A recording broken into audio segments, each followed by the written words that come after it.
Jeg tror faktisk, at nogle af de her,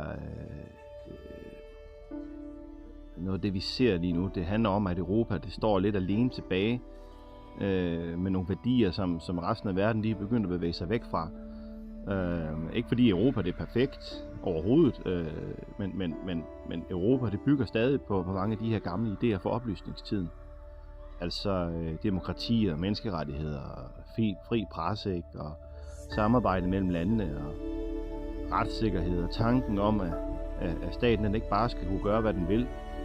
Og når man så kigger rundt i verden lige nu, så går udviklingen jo mange steder i en helt anden retning.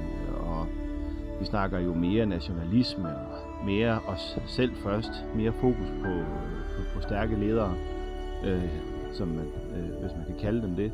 Mere kontrol og mindre lyst til internationalt samarbejde. Og landene de pakker sig jo mere ind i sig selv og forsøger sådan at beskytte egne interesser. Vi ser det i Rusland, og vi ser tendenserne i USA, og vi ser det i Kina, Indien og Pakistan og mange andre steder i forskellige grader.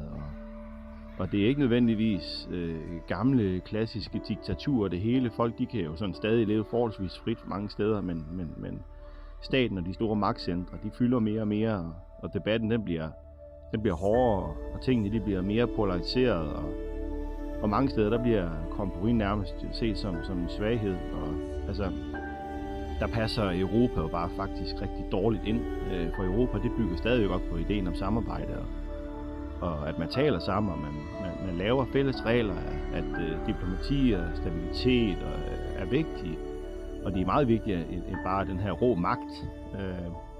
Altså det betyder også, at Europa bliver lidt en modpol til resten af verdensordenen, den vi ser der ved at vokse frem lige nu, og derfor så oplever vi jo også et pres mod Europa fra mange sider.